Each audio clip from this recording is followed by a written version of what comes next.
Keindahan gugusan Pulau Raja Ampat yang semula berwarna kini ternoda akibat praktik tambang nikel. Kampanye Save Raja Ampat pun menggema usai organisasi sipil Greenpeace mendapati tambang nikel di Pulau Gak mencemari lingkungan dan mengusik kehidupan masyarakat adat.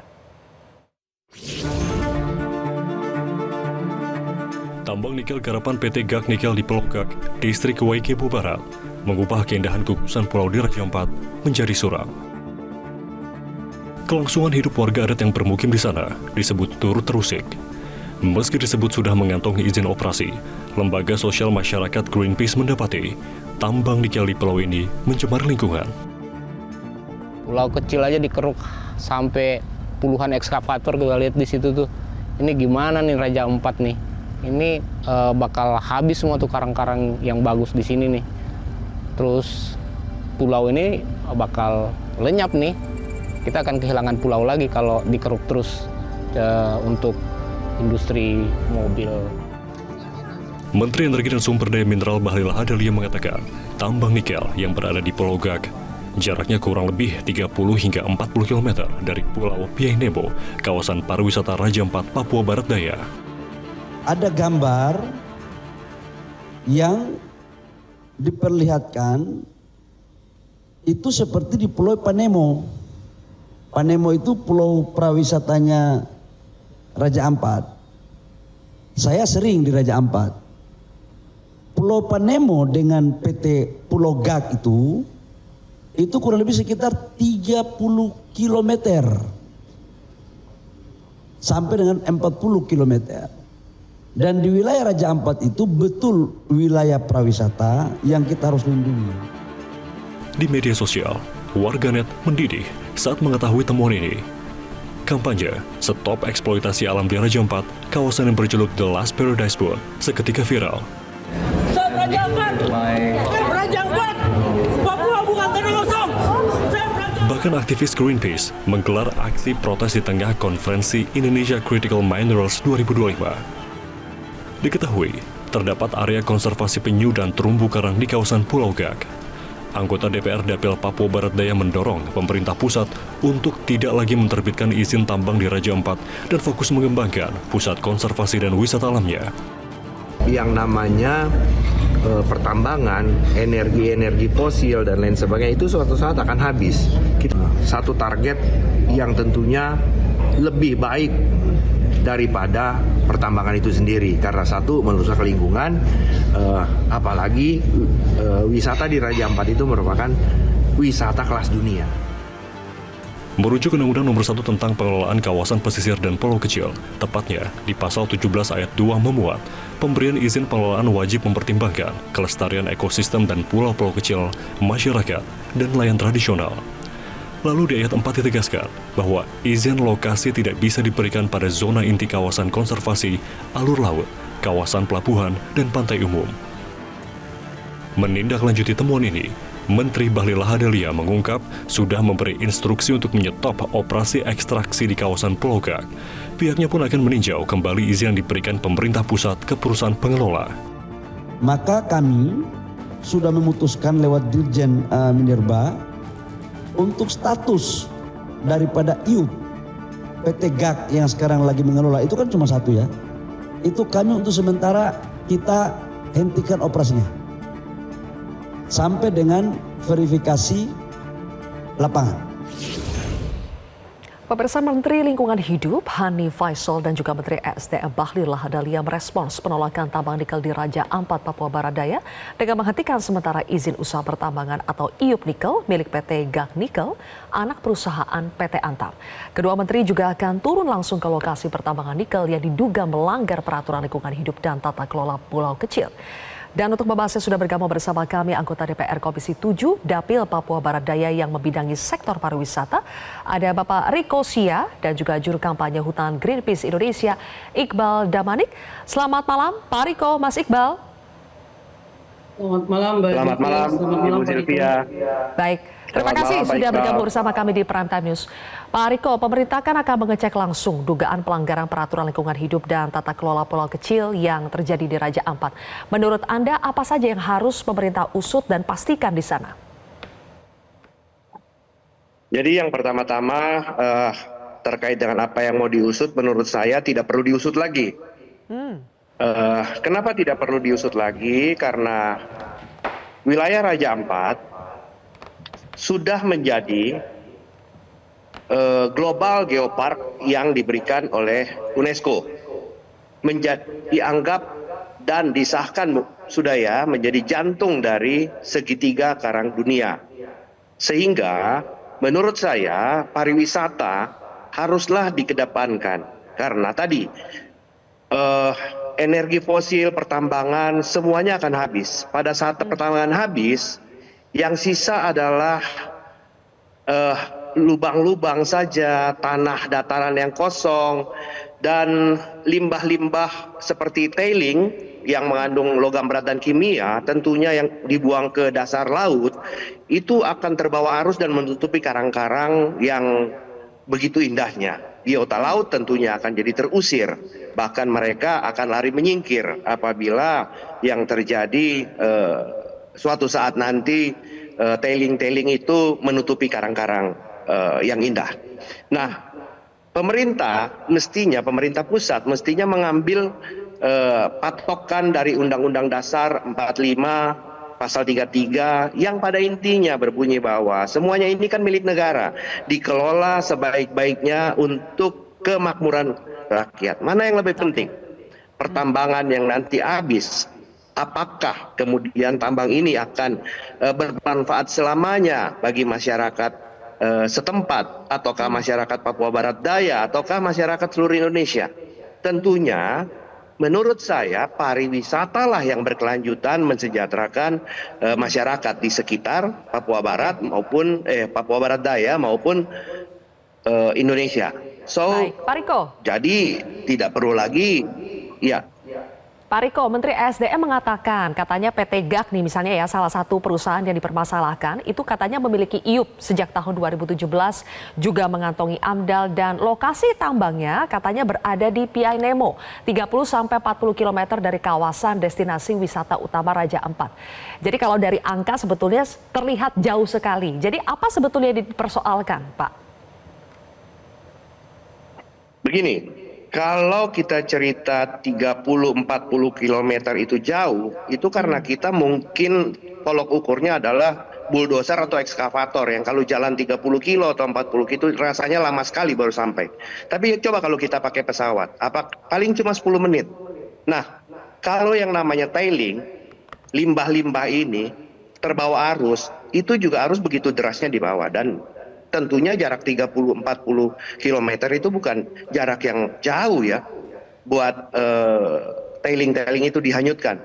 Namun kalau kita bicara terkait dengan PT GAK Nikel yang sudah beroperasi sejak 2017, menurut saya GAK Nikel ini dulunya BHP. Mereka berada sudah sebelum ada Kabupaten Raja Ampat itu sendiri ada dan belum ditetapkan terumbu-terumbu karang ini sebagai jantung dari segitiga karang dunia yang mendapat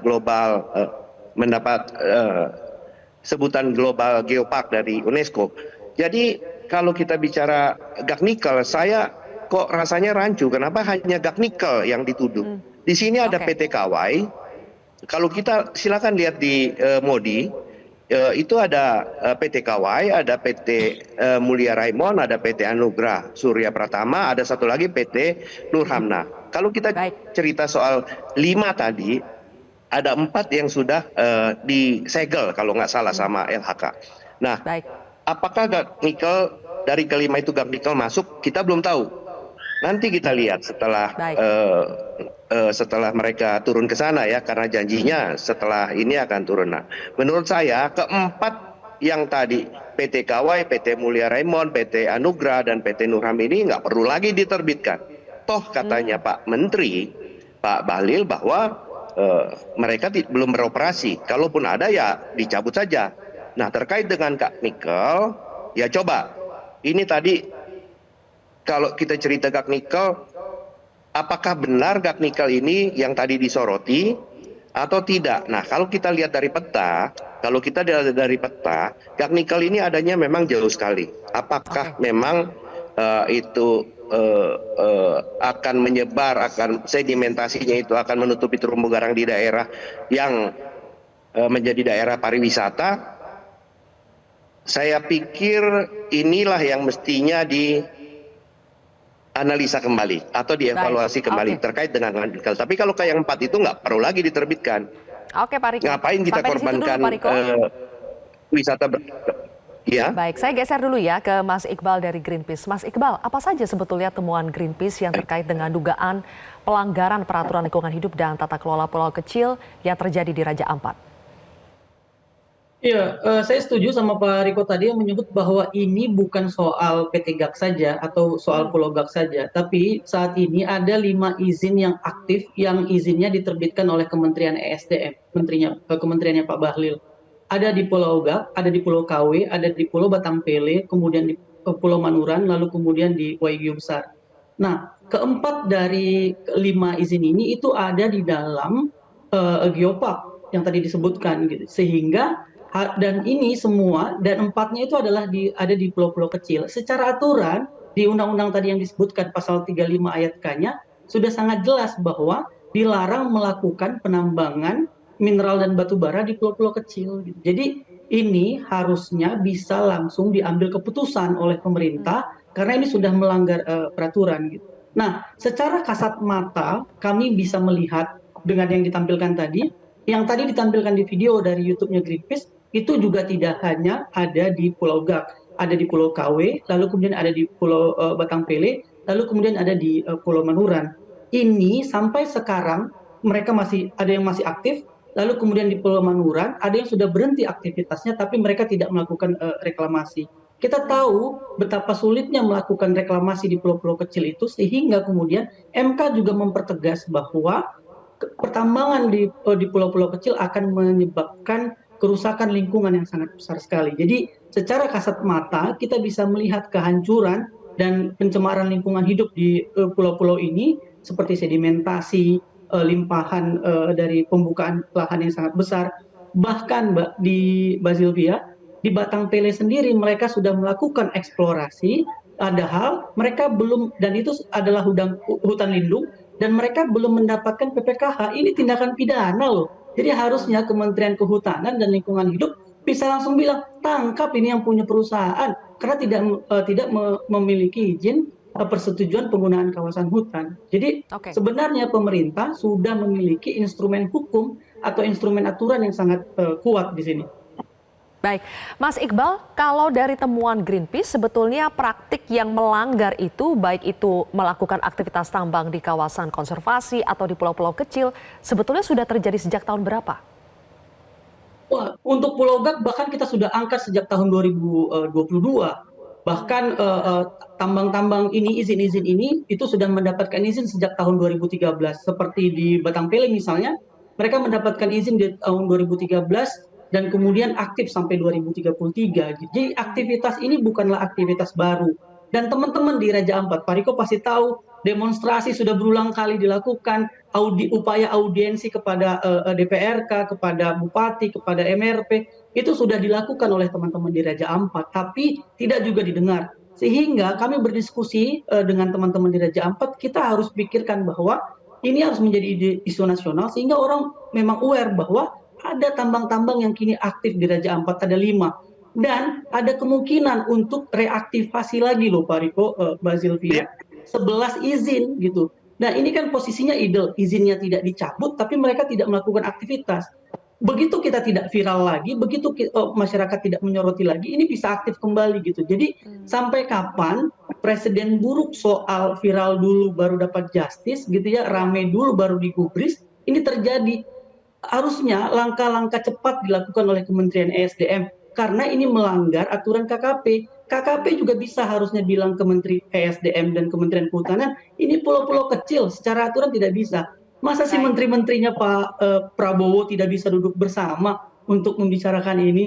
Ini kan geopark ya, diakui dunia. Bahkan pemerintah Indonesia, saya yakin Pak Riko, susah payah untuk memasukkan Raja Ampat sebagian dari geopark UNESCO. Baru tahun lalu loh kita diterima, 2023, 2 tahun yang lalu gitu. dan saat ini mau akan ditambang. Ini kerja keras dari Kementerian Pariwisata, kerja keras dari pemerintah daerah itu sia-sia gitu ketika ini ditambang begitu saja hanya dengan gali hilirisasi nikel. Harusnya kan nggak gitu ya. Harusnya Berarti, pemerintah Mas bisa Iqbal? berpikir mana yang layak ditambang atau tidak. Ya, Mas Iqbal, setidaknya kan kita lihat sudah ada langkah dari pemerintah untuk menghentikan aktivitas pertambangan yang dipersoalkan itu. Tapi apakah menurut Anda langkah itu tidak akan ada artinya karena bisa saja itu akan direaktivasi kembali dalam waktu singkat? Betul, cabut. Ini kan udah melanggar undang-undang, konstitusi MK, cabut. Apa yang ditunggu sama pemerintah? Apa yang ditunggu sama Pak Bahlil untuk mencabut ini? Undang-undangnya bilang begitu. Jadi dan begini ya Mbak, masyarakat adat dan masyarakat lokal di Raja Ampat selama tidak ada tambang, mereka bisa hidup dari pariwisata. Dan pemerintah daerah meminta mereka hidup dari pariwisata. Tapi mereka tidak akan bisa hidup tanpa laut dan hutannya. Jadi kalau Pak Bahlil benar-benar sering mengatakan bahwa dia putra daerah Papua, harusnya dia bisa jaga, dia punya hutan, dia bisa jaga, dia punya laut. Oke, selama beberapa tahun ini kasih gambaran kepada kami, Mas Iqbal, apa dampak langsung yang dirasakan oleh masyarakat sekitar, terutama masyarakat adat, ketika adanya aktivitas pertambangan yang diduga melanggar? Ketika perusahaan masuk, terjadi konflik di masyarakat. Ada yang menerima dan ada yang menolak. Konflik ini sudah terjadi, bahkan klasi dari gereja sudah beberapa kali turun ke Batang Pele. Pak Riko tahu, saya yakin, bahwa konflik ini terjadi di masyarakat. Bahkan sampai mengulik dari mana sejarah pulau-pulau dan siapa yang memiliki hak ulayat. Ini berbahaya sekali sebenarnya ketika kita masuk ke dalam konflik-konflik seperti ini. Dulu tidak ada tambang, mereka hidup damai, mereka bisa bertahan dari pariwisata. Tapi ketika tambang-tambang masuk, citra Raja Ampat menjadi buruk, yang terjadi apa? Yang terjadi adalah turunnya pendapatan mereka. Begitu di Pulau Kawe misalnya, di Pulau Kawe yang saya sedikit saja, di Pulau Kawe itu kan masuk konsesi. Masyarakat dibatasi untuk menangkap lobster di wilayah pesisir Pulau Kawe. Bayangkan, ketika Pulau Kawe belum ditambang, mereka bebas menangkap lobster, masyarakat untuk kehidupan mereka. Sekarang mereka dijadwalkan keluarga mana saja dari Sailio yang bisa masuk ke Pulau Kawe. Dan jarak Pulau Kawe ke PT GAK ini itu dekat sekali. Wayak ke Pulau Kawe, Wayak ke Pulau GAK itu dekat sekali. Jadi Pak Menteri juga salah dengan mengukur hanya dari Pulau GAK ke Pianemo saja. Tapi coba ukur ke Wayak, coba ukur ke KW. Dan di KW itu ada Black Rock, itu dive spot dunia. Wayak itu juga bagian dari gugusan yang terkenal. Oke, baik. Oke, terakhir kepada Pak Riko. Langkah tegas yang seharusnya dilakukan pemerintah saat ini juga kalau bisa bukan hanya untuk meredam sementara isu ini ya, tapi untuk mengakhiri semuanya apa Pak Riko? Baik, yang paling pertama adalah tidak lagi berbicara soal mau diinvestigasi. Tapi yang tadi sudah disebutkan oleh Pak Iqbal, ada 5 perusahaan yang 4 ini jelas-jelas melanggar. Kok mau dievaluasi? Kok orang melanggar dievaluasi? Ingat ya, kita pernah punya kasus PT Timah yang merugikan negara ratusan triliun. Itu dihitung dari kerugian lingkungannya. Ini lingkungan yang sudah, kalau perlu jaksa udah bisa turun, aparat penegak hukum udah bisa turun. Jangan lagi hanya PT GAK yang diberhentikan. Justru PT GAK ini yang dievaluasi, yang 4 ini yang jelas-jelas melanggar, dia langsung dicabut. Bahkan kalau perlu dihentikan sekarang juga, masa dibiarkan PT GAK yang dari dulu sudah ada, yang 4 diterbitkan ini malah tidak disebut satu kali pun namanya. Ini kan salah. Jadi yang saya minta, langkah tegas saya sebagai perwakilan dari Papua Barat Daya, PT yang ada di sana itu mulai live streaming ini ditetapkan dicabut. Konflik horizontal yang terjadi, kerugian yang terjadi, material yang begitu banyaknya yang hilang, tidak dihitung oleh mereka. Begitu. Jadi segera dicabut sejak live streaming ini. Itu permintaan dari dapil saya. Terima kasih. Pak Riko. Baik, kami sudah mendengar. Terima kasih Pak Riko Sia dan juga Mas Iqbal Damanik. Terima kasih sudah berbagi pandangan Anda semua di Prime Time News hari ini. Jelajahi cara baru mendapatkan informasi. Download Metro TV Extend sekarang.